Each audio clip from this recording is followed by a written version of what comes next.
પ્રભુજી ઓ સર્વ કાંઈ પ્રભુજી તમે તમારા પ્રેમને લીધે કર્યું પ્રભુજી. એ તમારો ઉત્તમ પ્રેમ પ્રભુજી, ઓ બલિદાનનો પ્રેમ પ્રભુજી. ઓ પ્રભુજી તમે એટલા તો ભલા છો પ્રભુજી, એટલા તો પ્રેમાળ છો, એટલા તો નમ્ર છો પ્રભુજી કે તમે મને હું જેવો છું તેવો પ્રભુજી ઓ તમે અમને અપનાવી લીધા હતા પ્રભુજી. ઓ પ્રભુજી તમારો પુષ્કળ પુષ્કળ આભાર માનું છું, તમારી સ્તુતિ કરું છું. હાલેલુયા પ્રભુજી. ઓ પ્રભુજી એ જ પ્રેમ મારા દિલમાં તમે આપ્યો છે પ્રભુજી, એ જ પ્રેમ મારા મનમાં છે પ્રભુજી. અને હું મારી જાતને પ્રેમ કરું છું કારણ કે તમે જે કંઈ ઉત્પન્ન કર્યું એ તમે કહ્યું છે મને સારું લાગે છે. અને પ્રભુજી આજે તમે મારા સર્જનથી પણ ખુશ છો પ્રભુજી, અને એ જ સર્જન હું મારી જાતમાં અનુભવ કરું છું પ્રભુજી. અને ત્યારે હું મારી જાતને પણ પ્રેમ કરું છું પ્રભુજી. અને સાથે સાથે તમે મારા આજુબાજુના લોકોને પ્રભુજી જે તમે આપ્યા પ્રભુજી, ઓ પ્રભુજી એ લોકોએ જે કંઈ કર્યું પ્રભુજી, એ જે કંઈ બોલ્યા પ્રભુજી, સર્વ લોકોને પ્રભુજી તમારી કૃપાથી હું સર્વ લોકોને માફ કરું છું અત્યારે ને અત્યારે પ્રભુજી. પ્રભુ ઈશ્વરના નામમાં સર્વ લોકોને હું માફ કરું છું પ્રભુજી. અને પ્રભુજી સર્વને હું પ્રેમ કરું છું પ્રભુજી. તમારા નામનો પ્રેમ પ્રભુજી મારા દિલમાં આવી ગયો છે પ્રભુજી. ઓ પ્રભુજી એ દિલ મારું ભરાઈ ગયું છે. હાલેલુયા હાલેલુયા હાલેલુયા હાલેલુયા હાલેલુયા હાલેલુયા હાલેલુયા હાલેલુયા. Thank you Jesus, praise Jesus, thank you, praise Jesus. ઓ પ્રભુજી અત્યારે ને અત્યારે પ્રભુજી મારા સર્વ દુર્ગુણો પ્રભુજી, મારી જૂની વૃત્તિઓ પ્રભુજી, હાલેલુયા હાલેલુયા હાલેલુયા હાલેલુયા હાલેલુયા હાલેલુયા હાલેલુયા હાલેલુયા હાલેલુયા હાલેલુયા હાલેલુયા હાલેલુયા હાલેલુયા હાલેલુયા હાલેલુયા હાલેલુયા હાલેલુયા સર્વ દુર્ગુણો પ્રભુજી ઓ અત્યારે ને અત્યારે પ્રભુજી ઈશ્વરના નામમાં પ્રભુજી હું અનુભવ કરું છું કે પ્રભુજી ઈશ્વરના લોહીથી પ્રભુજી હું ધોવાઈ ગયો છું પ્રભુજી તમારા નામમાં પ્રભુજી.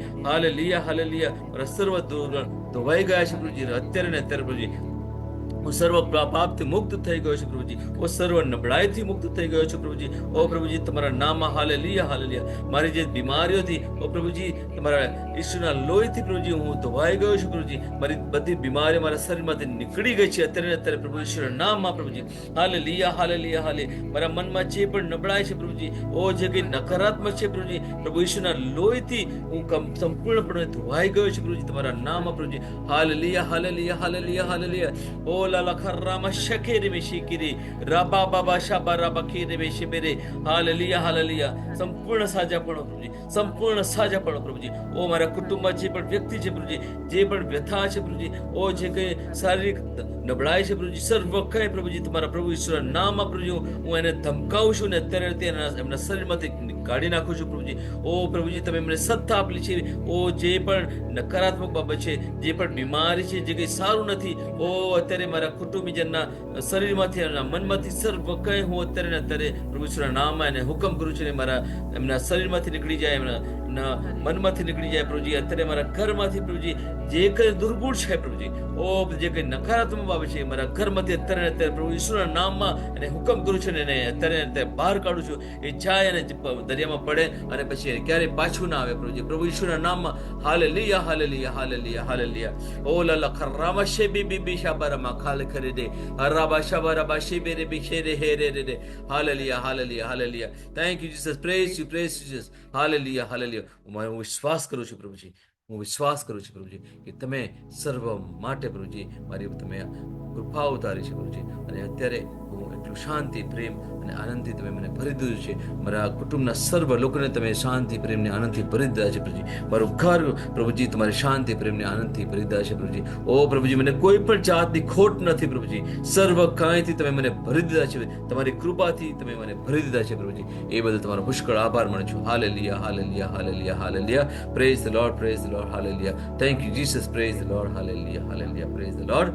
Praise the Lord. પિતા પરમેશ્વરનો જય હો, પ્રભુ ઈશ્વરનો જય હો, પવિત્ર આત્માનો જય હો, પવિત્ર ત્રૈક્યનો જય હો, ઈસુની જય.